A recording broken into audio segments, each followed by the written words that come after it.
Hit the record button.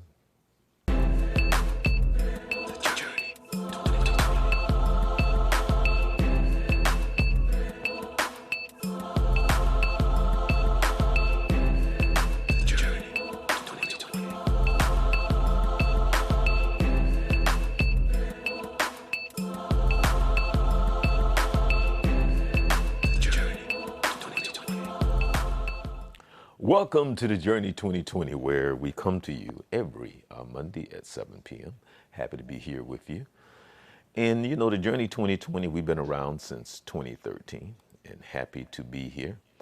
Lots of good stuff always going on, good, bad, or indifferent. We try to bring it to you right here on the Journey 2020, as our Dr. Robinson used to say, who helped me put this show together. The journey is from me to you and from you to me, so we can reach a higher level. And that's what we try to do here. As you know, and these times are a little different. And I've been saying this for a very long time. You know, when 45 was in office, I was saying this. Even though I think things could be trusted a little more, but I'll say this still. And all of this in the times that's going on now, you still need to use common sense. Before I would say, don't believe those people out of D.C., right? Don't believe what they're saying, and that this is a day-by-day thing as we're learning. I would say you can trust those out of D.C. a little bit more now, but you need to do your own research. You need to take the time to find out as much information as you can. You still need to have proper distance. You still should be wearing your mask. You just should be using common sense, because the times are a little different and you need to do what you need to do to take care of yourself. A lot of us, for whatever reason, just not using one of the greatest gifts that God gave us. That's our minds. And so whatever that's about, you need to use your gift. But anyway, I'm Charles Morris, and this is the Journey 2020. We ask that you please subscribe to us on our YouTube channel. We ask that you like us as well on Facebook. You know, you can go to www.thejourney2020.com. You hit us up on Facebook. You hit us up on YouTube. We're all there. Make sure that you definitely subscribe to the YouTube channel. Coming up, as you know, I started what I call Chill Mondays. Chill Mondays is where we are looking for artists who sing poetry, paint, and we're trying to tap into their gifts so they can share it with us. You know, there are a lot of people who have a lot of songs that they have written and nobody knows anything about them. They've been sitting on the shelf. They kind of sing it to themselves, and you just never know. And so, especially when it comes to music and poetry and stuff like that, sometimes those lyrics, words, touch somebody and they go, wow, I can relate to that.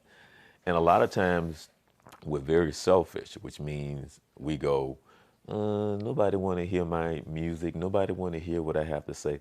That's not true. You know, and the gift that God gave you, you should be sharing in it and blessing others, because it can be a blessing. And as you know, those in the area that knows Roger Mike, I've been knowing Roger Mike's or the Mike's family for a very long time.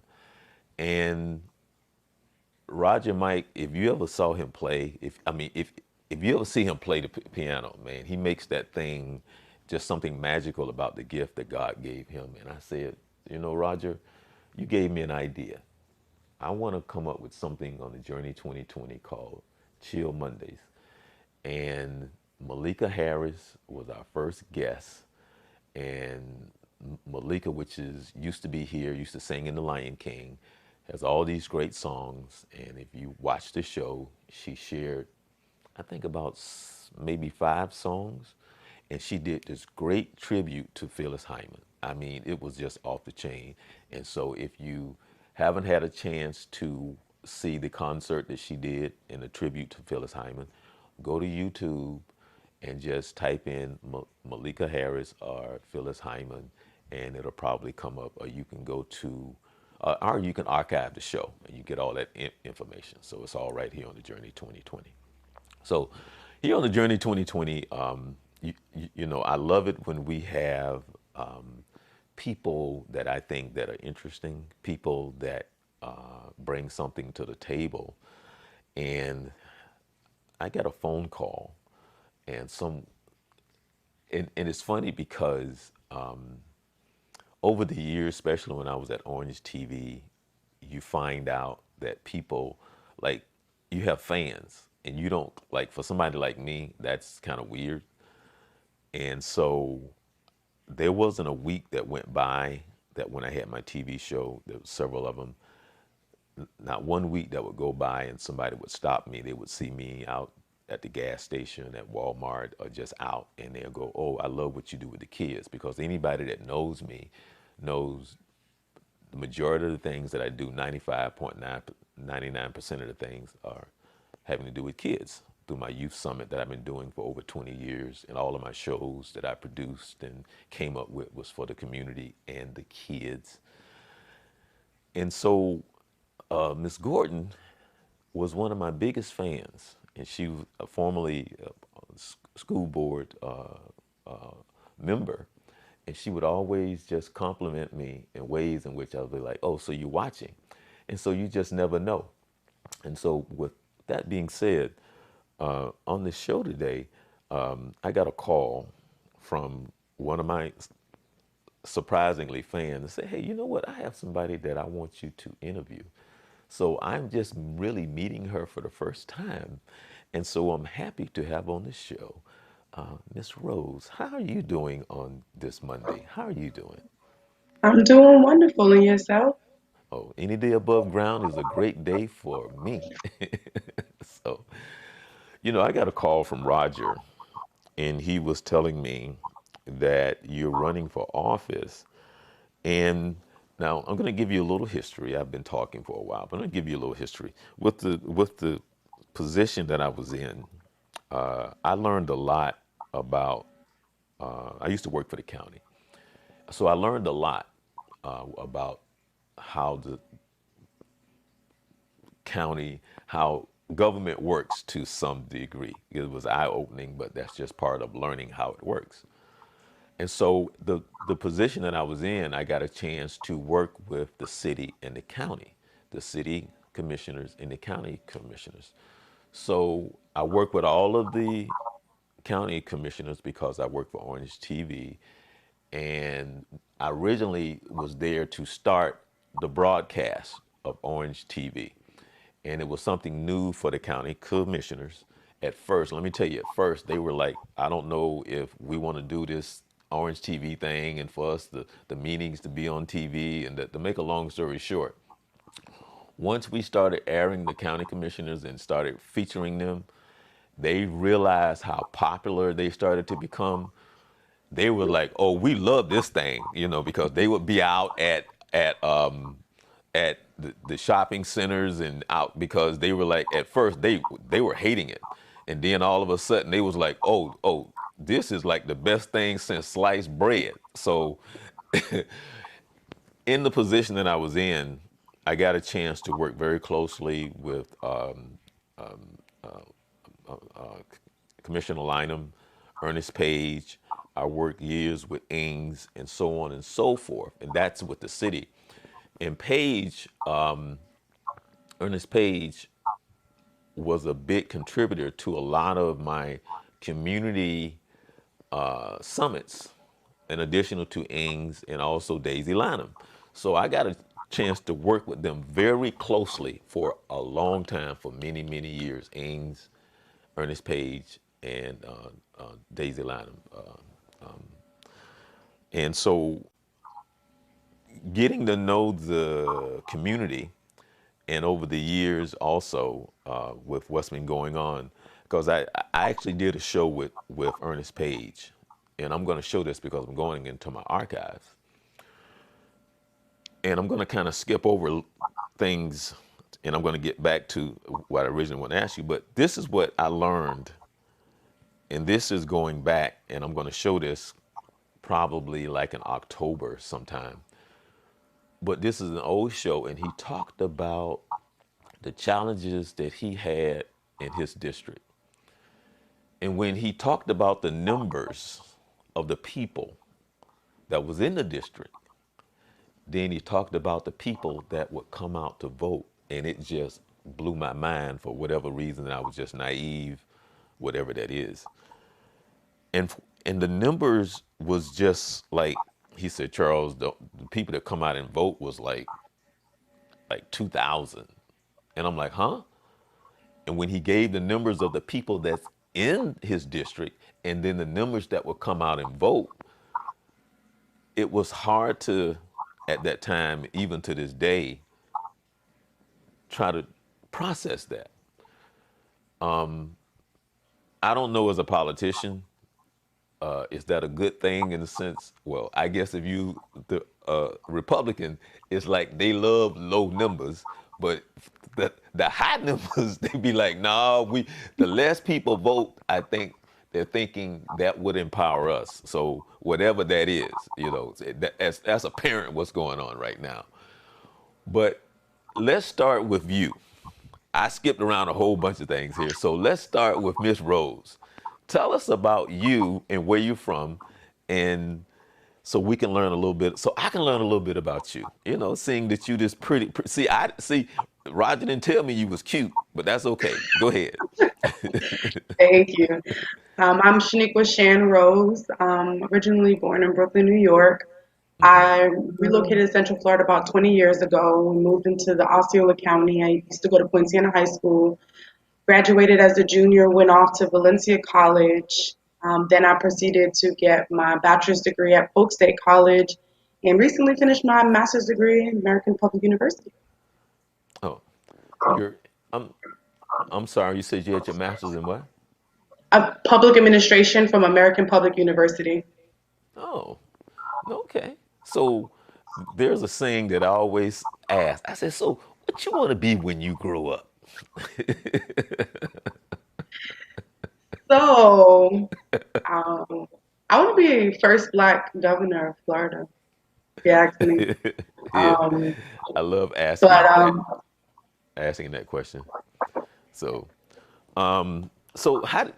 so how did you end up in Florida? my family relocated. I was going into my teen years, high school. They said we used to live in Brooklyn, so they're like, "Well, it's a different environment. Let's try the cool, calm suburbs." There was a big sign. We used to drive down Nostrand showing these big dream houses. So we relocated to Central Florida, moved into Poinciana. How was that translation from Florida? I mean, from New York to Florida. How was it? See there? Yeah. See. I saw that. Different. So even though most people like New York is a fast city, we're a Hmm. neighborhood, and you know your neighbors. You have the one. You always have one or two older folks that watch out for the younger people. They're the biggest snitches. They'll tell when you're hanging out with the wrong group.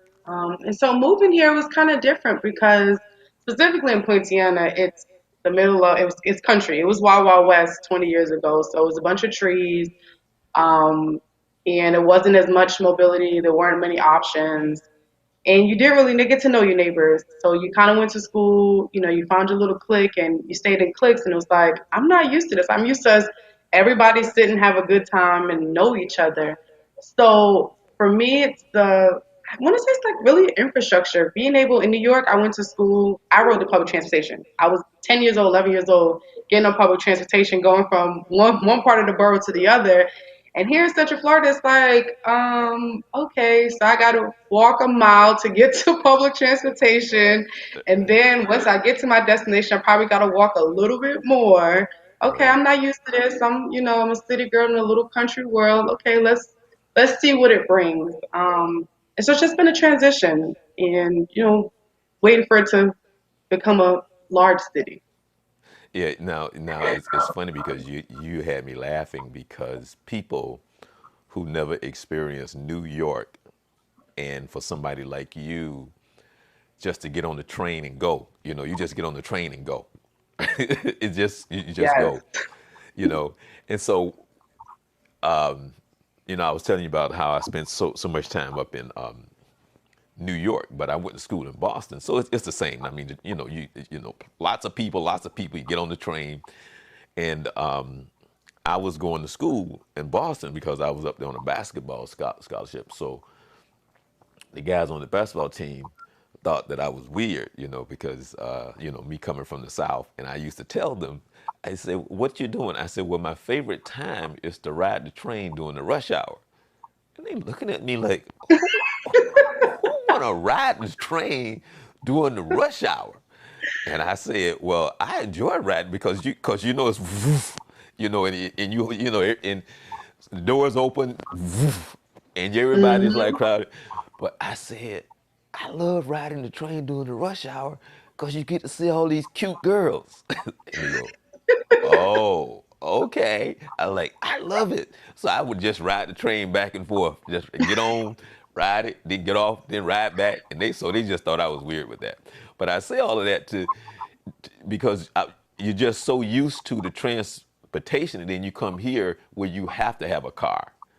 Up there, you Mhm. really don't need a car, or you catch the bus and the train, and because it just takes you everywhere. And you were just talking about how that was like one of the first things that you noticed. But how was it as far as the people? Did you find the people being different, or was it different for you? How was that? I find a lot of people to be like standoffish until you find something that you connect with.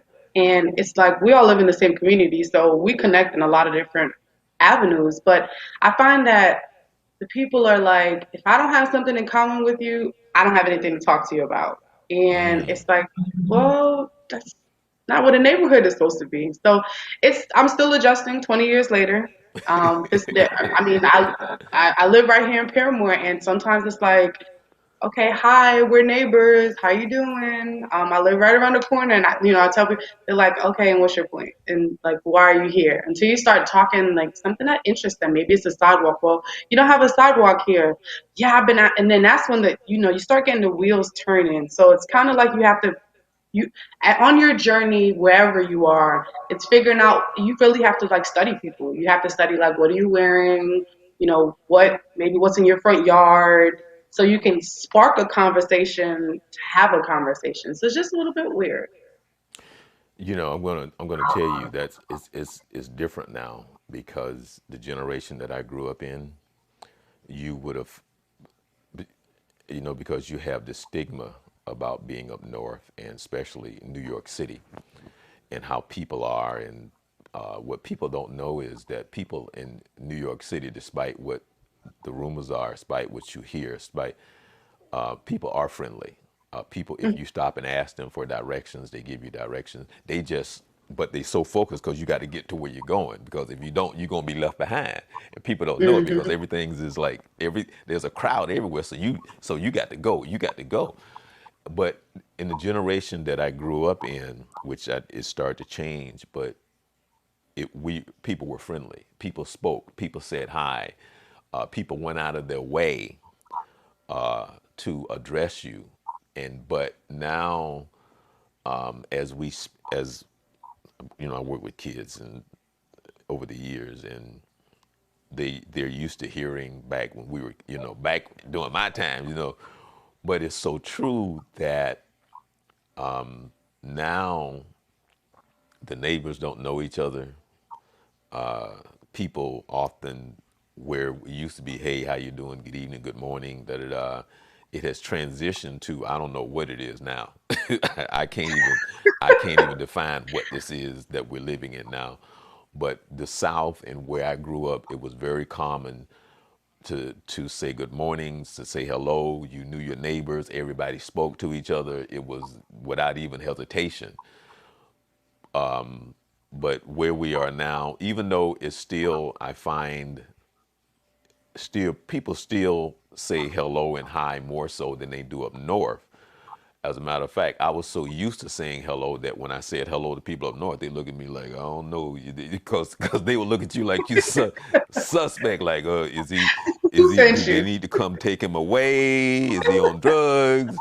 Is he about to rob me? Is he about to hit me across my head? Is he going, just jump up and yell and that? Because I mean, you know what I'm talking about. Because if you ride the subway, you Hmm. see some of everything. You Hmm. don't need to It's pay so them true. any money to see a show. You're going to see a Hmm. show regardless of whether it's a real show, whether or not it's somebody singing, dancing, playing a guitar, or just acting crazy. So you're I going to actually see miss something. that. I actually miss that. Like they haven't like geared, they haven't really grown the busking thing. Like going on the subway and or even with us, it's like going downtown and people just putting on live shows in the streets. They haven't adjusted. And it's that, calm in the middle of all your storms is what I'm used to up north, where yeah, you ride the train and somebody could be having a whole show. Or you get on the train and somebody's having a whole show and they got their little hat there, they got their hat right there to collect the tip, but it's like it's that moment of a breath of fresh air before whatever you just came from or whatever you're about to go to. It's just not here. And I'm going to ask you, about you in a minute. But I got since you said that I have to share this, and so when I say it, you will know what I'm talking about. This is just one a minute. I'm just going to give you one. On the train, the guy gets in. He has his hat. Excuse me, I'm hungry, and somebody need to give me some money because I want to eat. Sounds about right. They're just gonna be honest, wholehearted. There's no ifs, ands, or buts about it. I ain't giving you Right, the whole story. Don't ask me a whole bunch of things. right, Somebody's gonna pull out food that they haven't eaten. They're gonna feel right, bad for them. The right, businessman with the suit, the suitcase, with the briefcase, he probably gonna be the one to say, "Oh, right. I didn't eat this sandwich. Here you go." There you go. Right, right. So it's kind of like, and that's a normal thing, okay? And it'd be like, excuse me, I'm hungry and I need to eat. I need somebody to either give me some food or give me some money. And he just being honest, like like you said. So like, so I got so many of those stories, riding the train back and forth. But I want to Mm. hear about how did you decide to go in that the path that you're taking? What inspired you to be this person who says, you know what, I want to serve? So for me, 10 years ago, this summer, my husband was shot and killed outside of a nightclub, Oh and wow. um, I didn't get justice. And I was young. I didn't understand, the system, didn't understand how certain things work.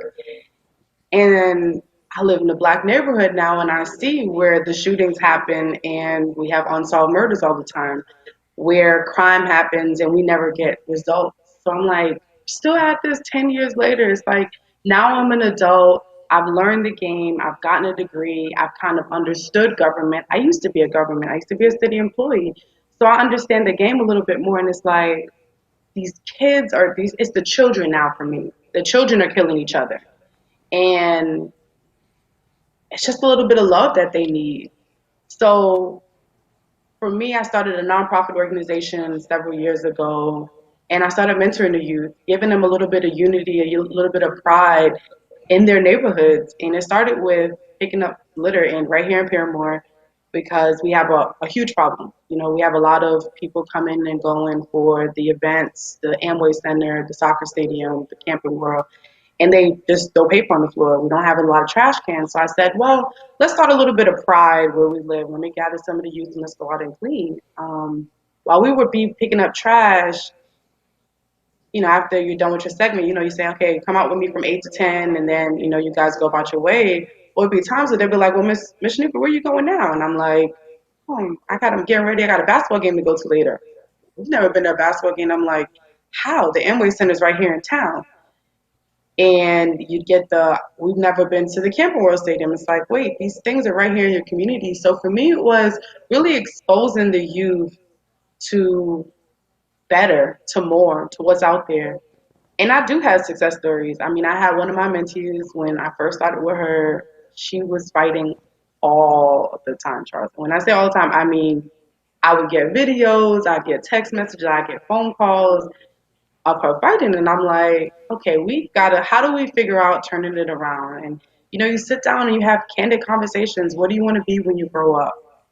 Let's talk about the steps that it's going to take, and let me explain to you how fighting is not going to get you there because you'll find yourself in a lot of trouble. Coincidentally enough, school started back, this whole COVID thing, and she decided to stay home and was virtual for a little bit, and then she decided to go back face to face. Well, within 2 weeks of being face to face, there was a bunch of fighting going on, and she's like, Miss Shanika, I just can't do this anymore. She asked her mom to go back virtual, and she stayed virtual this school year. And it's making the better choices. It's being not being there, and they make the choices. So I realized our youth need a whole lot more than what they're getting right now. They need to show and be reminded that they are loved and someone cares about them. Everyone's households are different.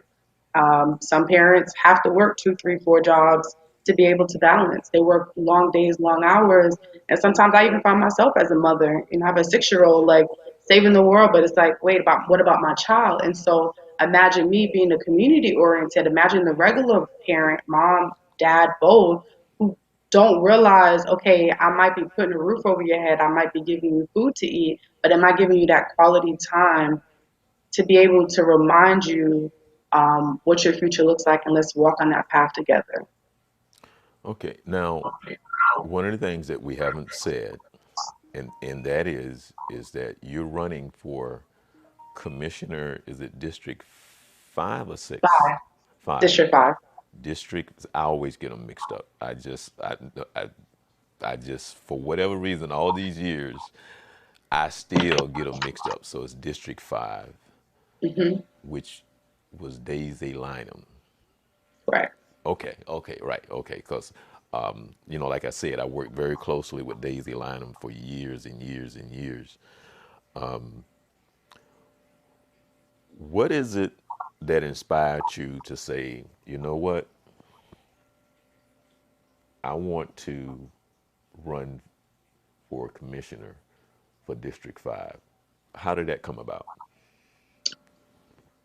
So, being here in Paramore, you always hear the new. I used to be, so let me go full disclosure. I used to work for the city of Orlando, the CRA, and a large portion of the CRA falls in the Paramore area. And as an employee, I used to fight hard for just change, like regardless of what that looks like. Homelessness is a big thing in our community. So I would do projects, I do programs after programs for the community to try to help the community. And there was some hindrance, there was some pushback. And I'm like, okay, maybe I don't get it, but okay, this seems fairly simple. I don't understand why we can't go forward, but okay, no problem. Started my nonprofit, and I said, okay, let me see what life outside of being a government employee is, and just being a regular resident running a nonprofit organization. And I think the roadblocks were stronger. And I'm like, okay, well, I'm running an organization to help the community, to build pride, to empower the people, to educate the people. And I felt more roadblocks. And I'm like, okay, this just can't be what life is like. I understand policy writing. I understand researching. I understand looking at the data and how do you take the research the data and you make it a benefit to everyone else. So for me, it's okay. If I had this commission seat, there's simple policies that we can work on. From, I mean, parking. We've built a lot of commercial around residential, and we still have a lot of impoverished people in the community, and so they have to pay to park. It's simple things like that. Lack of, we don't have a grocery store in West Orlando. So from the time you leave downtown Orlando, you head westward. We don't have a Publix. We don't have a we don't have a Winn-Dixie. We don't have a pharmacy. The only CVS and Walgreens are on the east side of R4 and then on the south side. So it's the basic quality of life that isn't being brought to the community. There isn't strong programming for our youth. There's a lot of programs, but they're not structured. So you can give out money, but if there's not accountability to how the money is being distributed and you don't know what the metrics look like, then what good are we doing? Are we educating the people? I sit down plenty of times and I'm like, that's easy. Just, it's like I had someone call the other day. She wants to do a food truck. And I'm like, oh, that's easy. I said, you go down, you get a business license. And I said, you got to get a peddler's license because you have to go somewhere. I said, there are now parking spots in downtown. and just go from there. And it's like the simple education pieces. I can't go to a website. I can't go to my a local elected official's website and find that. I don't know if you can. Maybe you can in the area that you live in. But those are the things. It's like easy access. If I check, if you're my commissioner of Charles Moore, I should be able to go to Charles page, and anything I'm looking for should be readily available. I shouldn't have to search. I shouldn't have to call 1,000 people. Shouldn't have to call around my neighborhood. So for me, that's why I'm running to empower, to educate, empower the people, and let's become neighbors again in the word neighborhood. Okay, now I'm going to kind of switch up a little bit. Not much, switch up just a little bit. See how I can ask this question. The older I get, the more I realize how people, well, let me put it to you like this right here. I was taught right and wrong by the time I was in kindergarten, right? And so you go out into the world and you know this thing has been instilled in you about what your parents have given you. You go out into the world. And then reality hits you, all right? Because you can see and know what's right or wrong. And I'll take the short way. But what you learn in life is people are about what's right for them, especially in where we are now, especially with what's going on now. So, the long way to asking this question, for the same thing has been going on since the beginning of time. For the people that are in power, they seem to only care about their own self interest. I'm not talking about the people over District 5. That's not what I mean. I'm talking about what you have to fight for District 5. Because the people who you have to bring together to help in general don't really give a darn about District 5. They want to keep people where they are for whatever reason that is. It's the same thing since been going on. And it seems to be more apparent that now what has truly been exposed about how these people really see themselves better than you. There's Mm-hmm. a saying that I've been saying that I try to explain to my friends who try to give people the benefit of the doubt, right? Because people show you who they are, okay? Mm-hmm. And so I always say this right here. I say there are people in this world who don't have bad intentions, who don't who now I'm not talking about these other people. I'm talking about they truly don't have bad intentions. They may like you a little, they may even kind of include you in their circle to some degree. But their perception is that you are beneath them. That's just how they that's just and they don't see anything wrong with it. And no matter what you do, no matter what you accomplish, you still are beneath them.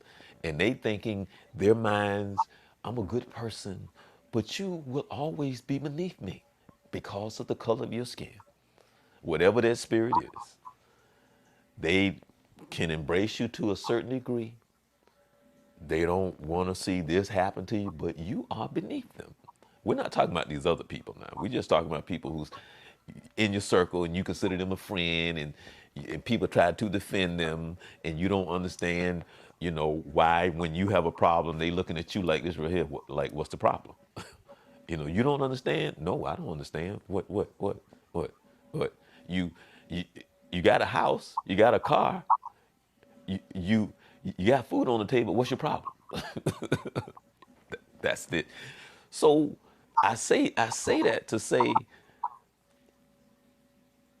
how do you mentally, emotionally put yourself in a place to try to combat the real, how real it is of the ways of the world to sit in that seat?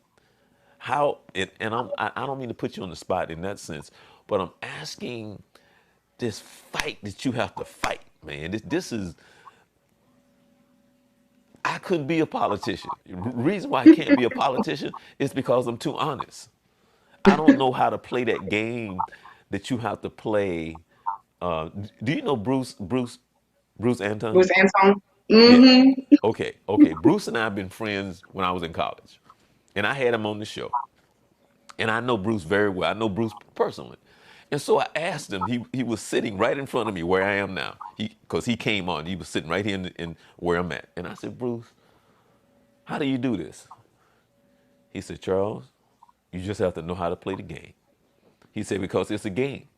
He said, I got my interests, they got their interests. So I have to try to do enough in my interest for their interest so we can do what we need to do to work together.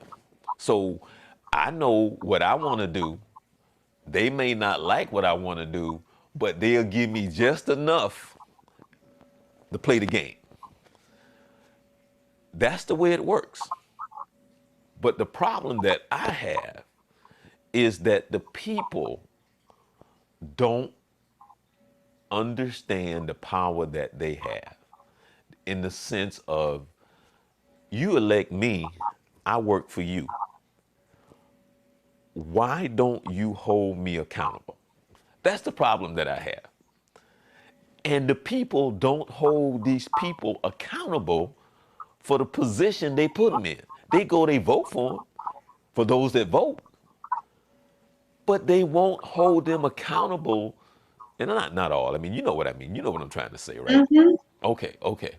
Because these people indeed, I mean, we're talking about on the local level, but more so on the higher level of DC, this country seems not to understand these people work for us. It's not Mm-hmm. the other way around. Now I'm all over the place. But it's like it frustrates me because how do you empower these people to vote themselves a raise? That's crazy. I mean, I'm just giving you an example of how the people they decide when they want to get a raise. That's crazy. Mm-hmm. It's just going down the line that the people go, okay. How does and I'm just using Trump as an example. How does Trump, I'm sorry, how does the president of the United States get to meet with the president of Russia in a private meeting? That makes no sense because the people allow it. There's no way in the world that they should have a private meeting by themselves to talk about whatever they want to talk about for the United. Now, that makes no sense to me. And the people go, okay. And that's what I'm talking about. That there's something wrong with us. And I don't even know where to start to even ask you a question on that. But I'm talking about you going to fight this fight. Are you prepared? And I'm asking, are you prepared mentally and emotionally to try to fight this fight that seems to be bigger than life itself? I guess that's the question that I want to ask. I am, and for me, it's when the teenagers around you and around your neighborhood are being shot and killed in broad daylight. So for me, it's okay, we have to figure out how to bring the neighborhood to love the neighborhood. How do we build stronger watch groups? How do we start building pride? How do we start giving economic opportunities to these young men and these young ladies that are standing on corners doing illegal activities, regardless of what they may be? Putting the power back in their hands, making them feel like they're worthy. We have a big issue, and one of the larger issues, in my opinion, are returning citizens. Those individuals who have found themselves caught in the criminal justice system, and it feels like it's a whirlpool that keeps circling and circling and circling. To me, that's a group you just have to grab and you have to take a hold of and say, let's find alternatives. Let's create streamlined processes to be able to get you back on the right path. So you're not coming out and going to sleep on somebody's couch and not know what tomorrow may bring, and then you may get kicked off the couch, and then you find yourself back in the streets for a quick come up. Let's, if that person, if you come out of the incarceration, let's take you to a nonprofit organization that has the housing. Let's take you to an organization that has the jobs. Let's take you to an organization that has the clothing. Let's be able to wrap our hands as a community around one group that's impoverished, one group that find themselves back in this whirlwind of circle. Then you have the other groups. You have the homeless. There's groups, there's programs, but there's not a streamlined process. A lot of it is every day, a lot of organizations, but there's no warm handoff. So you get out of 33rd, and then what? Where do you go after that? You get out and you have to find your way after that. No, let's start creating streamlined processes as a community to be able to say, let's start fixing, let's start one by one, creating those bridges, bridging those gaps where they are. Our youth, we live in a lot of the communities are trauma ridden. Let's figure out what those are. There are systems in place to streamline it. And so I've done a lot of research on what those streamlined processes are, what they look like, and let's bring them into our communities to be able to say, let's save a few. We can't save everyone. And I think that's always the concept. You can't save the whole world. But if you can grab your hand on a few and you say, let's bring them in, let's show them the light. Let's show them this dark tunnel that they're in. Let's show them that there is light and bring them to that light. Let's bring them change in the form of economics. Let's bring them change in the form of being able to take public transportation because you don't have a vehicle. Like, what does that look like? That connectivity, bringing it all together, being able to create bike paths in our communities. We don't have a lot of those. You know, I feel bad for the seat that you sit in because sometimes it feels like mission impossible. And this is what I mean. In a way, it's your responsibility, but it's not your responsibility. It the dream that I have, the dream that you have, the people that care about our community, and it's kind of like what they say when it comes to law enforcement. We can't fix these problems. You can't fix it. The community has to. And you have to want to care. And you have to want it more so and understand. It's almost like we have this mindset and we both know where it comes from. And it's like you have to try to touch certain people.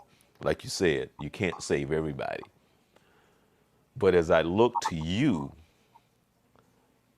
I don't, and I want you to understand what I'm going to say. I don't look to you to fix my house because in reality, that's not your responsibility.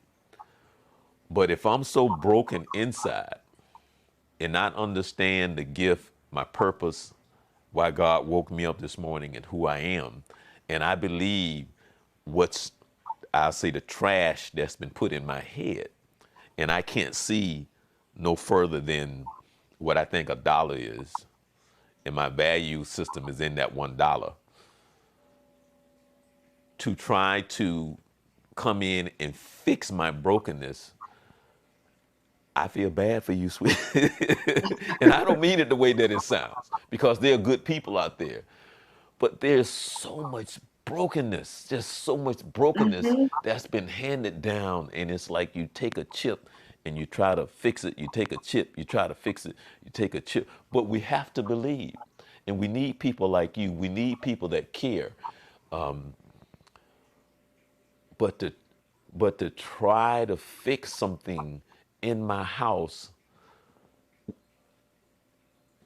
it's almost like when you look at these kids and these problems, and this is what, because I've been working with kids for a long time, man, and I would always say, this is what I always say. I said, if you want to understand this child, and if you want to understand this child's problem, just follow this child home, walk through the door, and then you'll understand what's going on with this child. Until Hmm. you fix what's in that house Hmm. and try to help this child is you can put a band-aid on it for a little while when that child go to school, but that child going right back into that madness, Hmm. which has the biggest influence on him or her. Hmm. And it's almost like this cycle of this generation curse. And Hmm. I always tell people, I said, I admire what you do because of what you're doing. you're changing generations, not necessarily this life. And so it's like we have to do what we have to do to try to change generations versus this person and this, like, which is a difficult task to do. And it's for people like you who has that, whatever that is. Because see, I can't do it because only because you have to you have to work with bull crap. I'm not good at that. You have to go and look somebody in the face and talk their language, da da da da, versus just saying, "Look, you do this because you don't have. It's about your people." Let me put it nicely. And you look at these people like this. You have no respect. That's how I am. So I can't play the politics game that you have to play in order for you to do what you need. That's just the way of the world. That's just not my Mhm. personality because I care for everybody. And I don't see anybody, and it's funny because there's a guy that I drive by and I see him. He's this white guy. He's off of Lee Road. He's either always on the bus bench or he's walking Lee Road, and you can tell that he's homeless. And I would love to hear his story, how he got there. There's couple of ladies around, and they got their little places where they sleep under a tree. Now these are women, and I Mhm. see them, and I would, because there's something that happened in their lives. So it's not a Mhm. matter of judging them. It's a matter of like something happened that broke them. And you don't Mhm. know what that is. They're not less than anybody. They have a story. Something happened. Because God didn't Mhm. make us to live underneath a tree, to be homeless. Something Mhm. happened in the missing link, whatever that is. And so when you care enough, like yourself, to say, you know what, I want to fight this fight. Because see, you're better than me because I can't fight that fight, the way you need to fight the fight. Because I just want to go in there and just hit everybody across the head with a baseball bat. Y'all need to straighten up. That's how I want to fight the fight with a baseball bat. Y'all crazy. Boom, do right. Mhm. Boom. That's me. That's how I have to fight the fight. Because they come and put me, they probably think I'm insane. They probably put me in jail. So I wouldn't be no good to nobody. Because I mean, you see it, be like, this is what's going on. Well, whatever that is, how they analyze and process that, you just racist as hell. That's all it is. You just racist as hell. You know, that's just me. I have nothing against nobody. Da, da, da, da, da, da. We all need each other.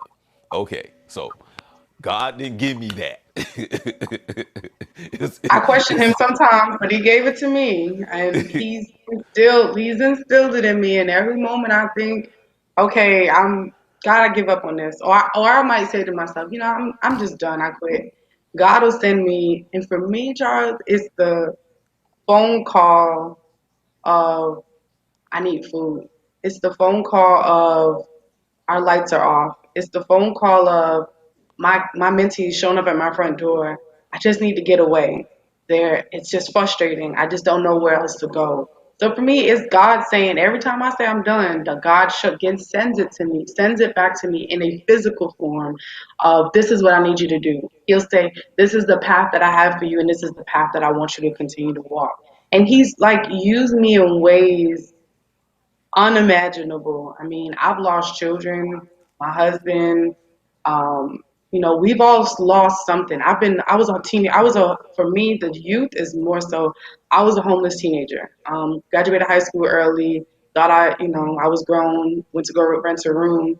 They didn't teach financial literacy. They didn't teach us about budgeting, saving, and what that looked like. So renting a room, going to college, I fell behind. I was, eating out every day, not learning the fundamentals. So I've lived in a car before. I've lived in a motel, um, and so I know what that is. I know what homelessness is. I know what it feels like to feel like your back is against the entire world, and it's this deep, dark tunnel. And then where do you go? But God sends the light, and God continues to say, "This is the path I want you to walk." And I'm like, "Are you sure?" Because I seem to hit this brick wall. And he's like, no, I just want you to keep walking and I want you to keep walking. And, I've been the person to be able to say, okay, this is how you get out of homelessness. This is what this looks like. Go down to this facility and fill this out. I've been able to advocate for something called a homeless court a couple of years ago while I was at the city, which is a way, again, reducing recidivism, reducing the amount of times that a person goes to jail because of what they're in. And that's what a lot of things have happened in our society. We've criminalized a lot of things. So we've basically criminalized homelessness. Rather than saying, let's find ways, let's take our money and pour our money into actually helping people, we've criminalized. I mean, look at jail beds. We probably spend more money in the jails than we do in actually fixing problems. Let's get down to, like you said earlier, let's get down to the root cause. So I live by my three E's: educate, empower, and enforce. And for me, sometimes enforcement can be accountability. So you may say, I need help with X. I'll say, okay, let me teach you the process.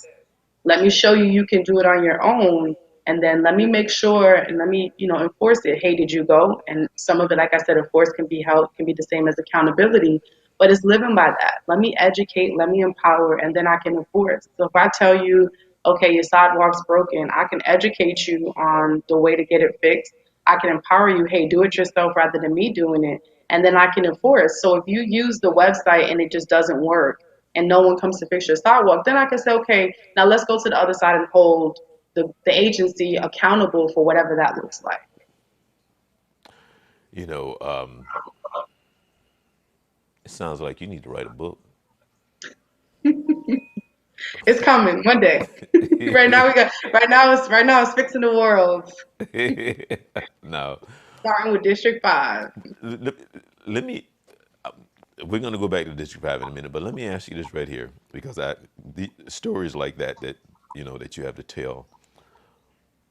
What was it like when you realized you was homeless? What mean it? When, in your mind you realized you was homeless. What was that like? Where do I go? Like What literally. was Literally. Like not even figuratively. Like literally it's like, okay, I don't have a key to put in anywhere. I don't have a bed to lie. Where am I gonna shower tonight? Okay, wait. Okay. And you just sit and you think and you ponder and like you're looking around and it's that like some scenes from my life like you see in movies and you're like, I've actually lived that. Like it's this deja vu. But it's that moment where you're just sitting and you're like, okay, wait, where am I gonna go? And then like you said, right? So but then sometimes you take the shortcut. So it's like, okay, well, let me park in this parking lot, this 24-hour parking lot where I know they're not gonna check cars, and we'll stay here for the night. And hope I don't get towed, hope I don't get in trouble because, you are technically loitering if you sit on, a parking lot for 24 hours. And it's again, it's that where do I go? Like what's next? Am I really here? How did I get here? you know what's funny because I can say it's funny because I mean we're talking about it, but when I hear you say what you say, all right, because for guys you have to understand well, because you're not a guy, okay, you're not a guy. So when you hear that a woman is homeless, it's different for a guy, because guys, for a woman we have this perception, because guys we can just go in a restroom and just kind of go, you know, and we good. But for a woman, that's a whole different. Because for a woman, it just ain't water; it's just soap. Because water, because you do the Spencer, you do the water.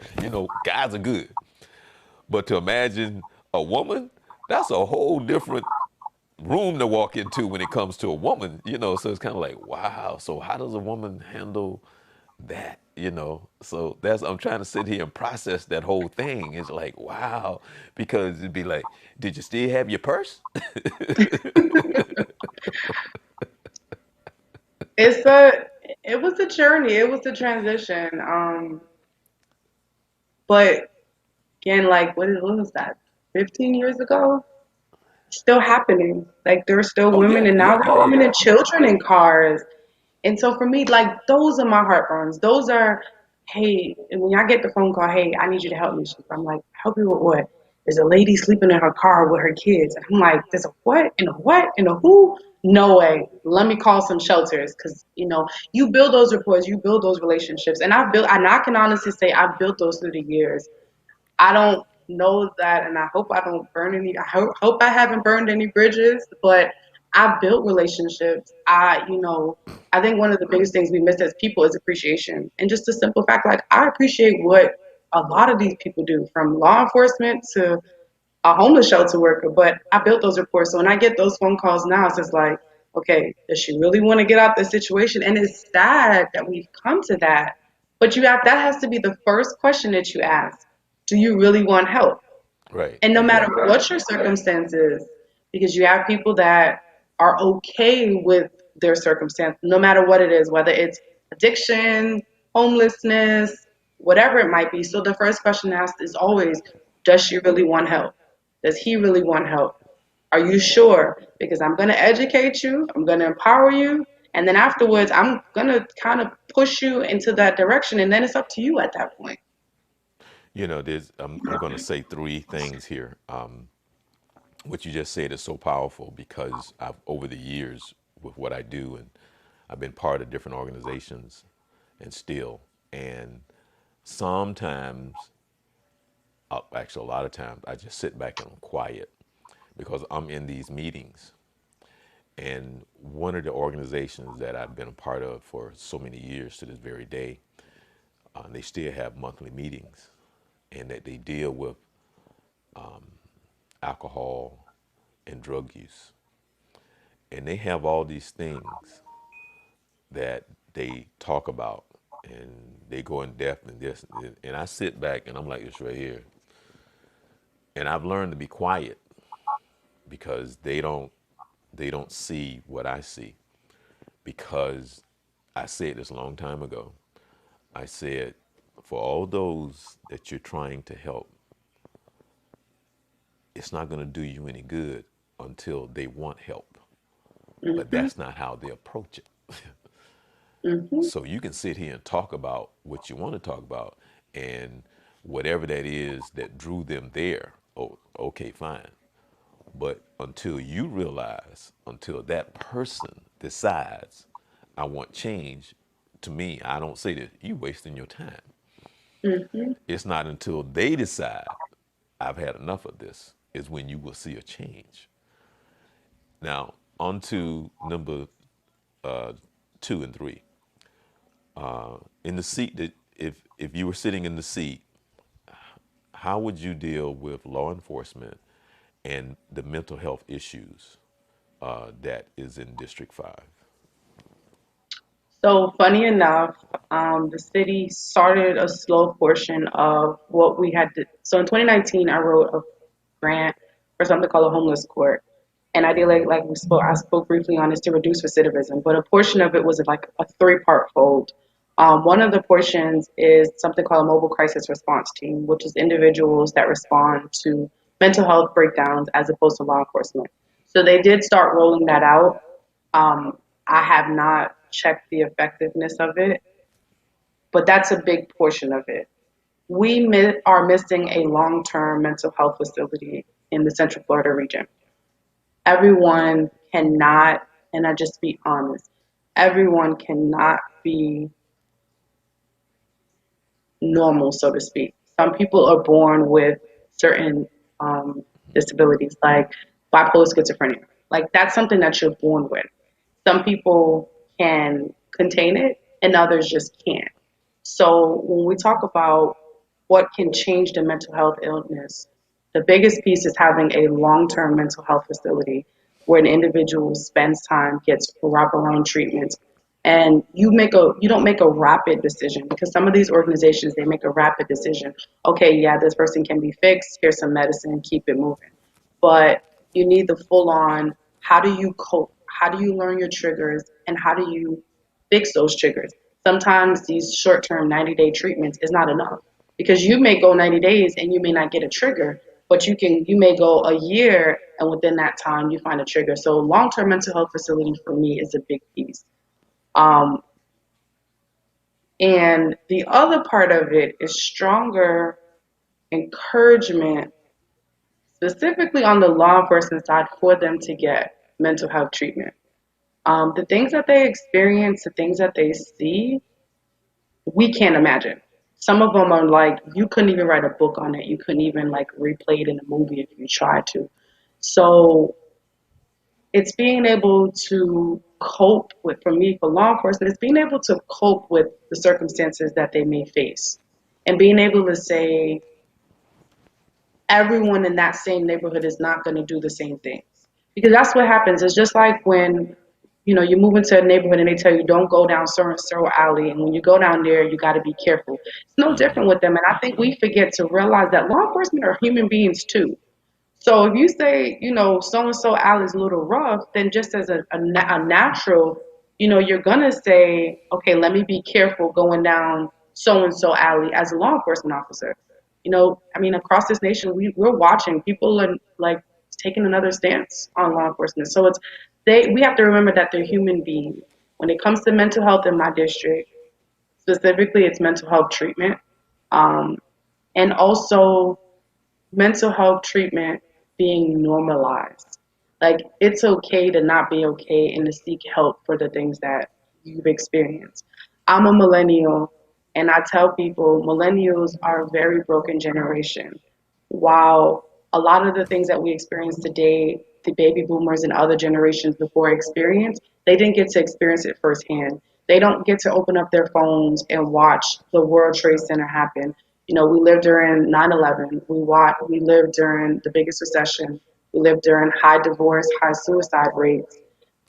We're going through COVID, and we're just getting told just sweep it under the rug.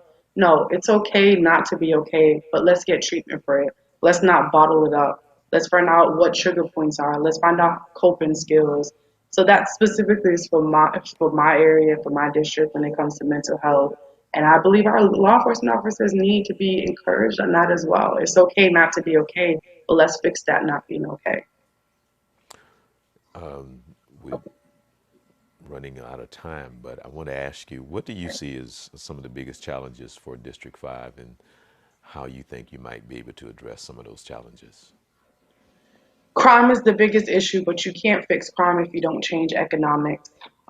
There's a lot of construction coming into this region, and trade has to be a thing. We have to start pushing our communities to go back into the trade world, start using your hands. There's a lot of money to be made being an electrician, being a plumber, especially our youth. Home ec was taken out of schools years ago. And so now it's in a space where there are a lot of organizations trying to do a lot of great things, but it's creating those streamlined processes. Business entrepreneurship is huge, but it's the educational piece. You can only empower someone after you educate them. You can't tell them just go out and be a business owner.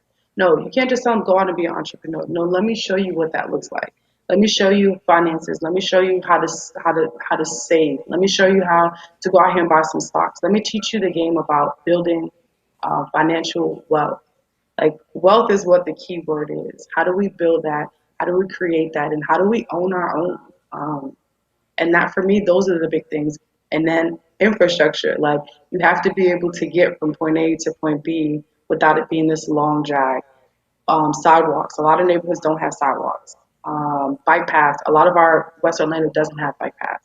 So being able to say, if I want to give you an option and an opportunity, I want you to be able to get there safely. So if I want to give you a job at, Camping World Stadium, and you live in Malibu, how do you get there safely? Can you bike ride? Can you take a bike path? So infrastructure is the big piece. So those are my three big things: reducing crime, creating streamlined economic, equitable employment opportunities, and then infrastructure. Okay, well, before we get out of here, and I've learned so much about you, and I'm going to be on you about that book. But is there anything that you want to tell us that you would like to share before we say goodbye? Is there anything that's on your I'm mind? running for District 5. I'm running for Orlando District 5 City Commissioner so that we can work together to bring the change that we need in our area. I just want everyone to be empowered. Go after your dreams, follow your dreams, and believe in yourself. Yeah, and I'm happy that you believe in yourself, and I've learned a lot today.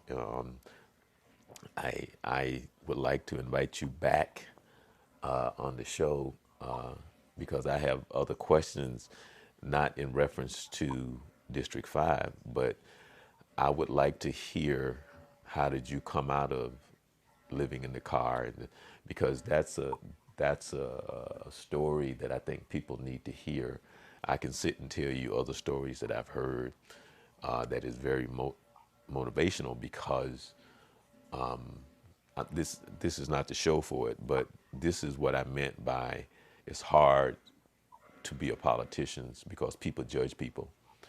And life is about living, and you go through your journey in order for you to live in order for you to learn what you need to learn in order for you to go where God wants you to go. But we're too busy judging and labeling and all this other stuff that has nothing to do with our purpose and why God woke us up this morning, which is a whole nother show, so I won't get into that. But I want to thank you so very much for taking the time to come on the Journey 2020. You have blessed us. And I love hearing the New York stories. I love talking to people from New York. I mean, I'm serious. I really do because it's just, New York is a very special place for me. So thank you so very much for your kind and loving giving spirit. I really, it's great to hear that you do what you do. And the thing that I know, whether or not you sit in a seat or whatever seat that you sit in, I can tell that you're doing what you can do to help change lives.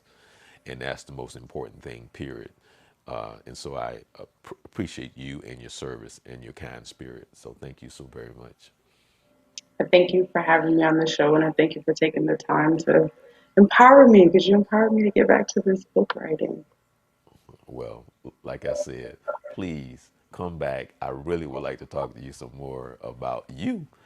And I Okay. want to hear more about how you came up out of that because I can share some other stories with you that my cousin, who was very prominent, her mother was a doctor.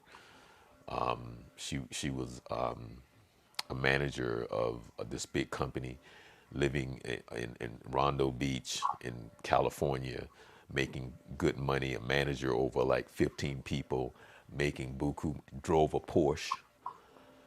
And because of some issues, my cousin ended up living at the Y. Oh, And to make a long story short, at the age of almost 60 years old, my cousin went back to school. I mean, she already had her degree, but her dream was to become a lawyer. She's now a lawyer working at a very nice law firm. So she went from that prominent position of manager, being over people, to living at the Y, to now she passed the bar and now been asked to take part in ownership of this law firm. So you can't tell me that your journey is not your journey, So mm-hmm. I would love to hear more about your journey. So thank you for taking Okay. the time and sharing that with us. All right. Let me know when you want me back, and I appreciate you. All right. Thank you so very much. Okay, cool. All right. Well, see, thank you. You know, No, I, thank you. I, I hope that, I wasn't too left, too right, too up, too high, but, I just talk in general and I just like to hear what people have to say. Especially when you have your spirit because Yeah, you do what you do and I can tell that you help a lot of people and that I try to. yeah, and that means a lot for me. So you probably busy. Tell Roger that we got it done. Okay, we'll do. All All right, thank you. right, have a good one. We'll talk soon. All right, bye. All right.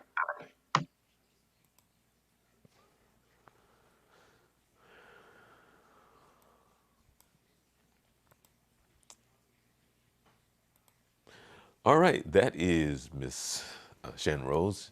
She will be running for District 5 here in the city of Orlando. We want to appreciate her taking the time to come on and share her ideas and letting us know a little about her.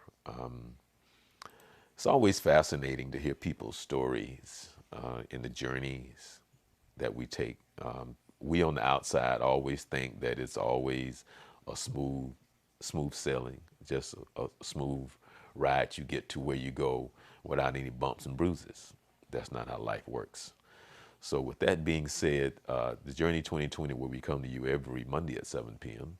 For questions, comments, or concerns, you can always hit us up. Would love to hear from you. You can email us here at thejourney2020@gmail.com. And don't forget about checking out Chill Mondays right here. We're looking to talk to guests who are artists who want to share with us their blessings, their songs, their paintings, their writings. You never know how you may influence somebody with just your words, your music, your lyrics. So we're looking forward to that as well. Chill Mondays right here on the Journey 2020.